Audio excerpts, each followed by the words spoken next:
4/13/22/31 ಈ ತಾರೀಕಲ್ಲಿ ಹುಟ್ಟಿರೋರಿಗೆ ಯಾವ ಓದು ಉದ್ಯೋಗ ಸೆಟ್ ಆಗುತ್ತೆ? ಅದರಲ್ಲಿ ಇವರು ತುಂಬಾ ಇಂಟ್ರೆಸ್ಟ್ ಪಟ್ಟರು ಅಂದ್ರೆ ಟೆಕ್ನಾಲಜಿಯಲ್ಲಿ ಎಲೆಕ್ಟ್ರಾನಿಕ್ಸ್ ಸೆಲೆಕ್ಟ್ ಮಾಡ್ಕೊಂಡ್ರೆ ಒಳ್ಳೇದು. ಎಲೆಕ್ಟ್ರಾನಿಕ್ಸು, ಕಂಪ್ಯೂಟರ್ಸು ಇದಕ್ಕೆ ರಿಲೇಟೆಡ್. ಸೊ ಯಾಕಂದ್ರೆ ತಲೆ ಓಡಿಸೋದು ಜಾಸ್ತಿ ಎಲೆಕ್ಟ್ರಾನಿಕ್ಸ್ಗೆ, ಎಲ್ಲದಕ್ಕೂ ತಲೆ ಓಡಿಸದೆ ಆಗಲ್ಲ.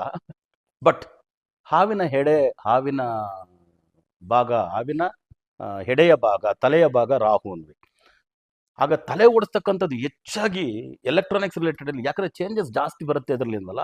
ಆಗ ಎಲೆಕ್ಟ್ರಾನಿಕ್ಸ್ ರಿಲೇಟೆಡ್, ಕಂಪ್ಯೂಟರ್ಸ್ ರಿಲೇಟೆಡ್, ಈ ಆರ್ಟಿಫಿಷಿಯಲ್ ಇಂಟೆಲಿಜೆನ್ಸ್ ಅದು ಇದು ಏನೇನು ಹೇಳ್ತಾರೆ, ರೋಬೋಟಿಕ್ಸ್, ಈ ಥರದ್ದೆಲ್ಲ ಟೆಕ್ನಾಲಜಿ ಸಂಬಂಧವಾಗಿ ಓದ್ಬೋದು. ನಾರ್ಮಲಿ ಇವರು ಏನು ಓದಿಲ್ಲ, SLC PUC ಓದಿದಾರು ಕೊಟ್ರು ಈ 4/13/22/31 ಕೊಟ್ಟವ್ರ ಕೈಯಲ್ಲಿ ಒಂದು ಕಂಪ್ಯೂಟರ್, ಒಂದು ಲ್ಯಾಪ್ಟಾಪ್, ಒಂದು ಮೊಬೈಲ್ ಕೊಟ್ವಿ, ಒಂದು ಟ್ಯಾಬ್ ಕೊಟ್ವಿ ಅಂದ್ರೆ ಅದರಲ್ಲಿರೋ ಫೀಚರ್ಸ್ ಏನೇನಿದೆಯೋ ಆಟಾಡ್ಬಿಡ್ತಾರೆ, ಆಟಾಡ್ಬಿಡ್ತಾರೆ.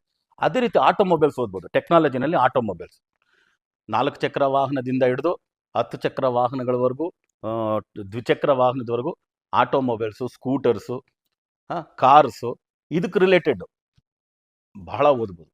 ಅದು ಯಾವ ಥರ ಬೇಕಾದರೂ ಹೋಗ್ಬೋದು. ತುಂಬ ಚೆನ್ನಾಗಿ ಆಟೋಮೊಬೈಲ್ಸ್ನ ಅಂಡರ್ಸ್ಟ್ಯಾಂಡ್ ಮಾಡ್ಕೊಂಡಿರ್ತಾರೆ.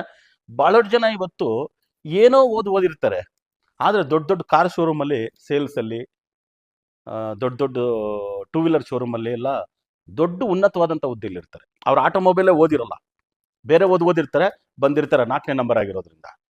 4ನೇ ನಂಬರ್ ಅಂದರೆ 4 ಚಕ್ರ ವಾಹನ ಅದರಿಂದ 4 ಆ ಕೆಲಸಕ್ಕೆ. ಟೆಕ್ನಾಲಜಿಲಿ ಆಟೋಮೊಬೈಲ್ ತಗೋಬೋದು, ಎಲೆಕ್ಟ್ರಾನಿಕ್ಸ್ ತಗೋಬೋದು, ಒಂದೇ. ಇನ್ನು ಆರ್ಟಿಫಿಷಿಯಲ್ ಇಂಟೆಲಿಜೆನ್ಸು, ಇವೆಲ್ಲ ತುಂಬ ಚೆನ್ನಾಗಿ ಇವರಿಗೆ ಆಗ್ಬರುತ್ತೆ ಅಂತ ಹೇಳಿದೆ.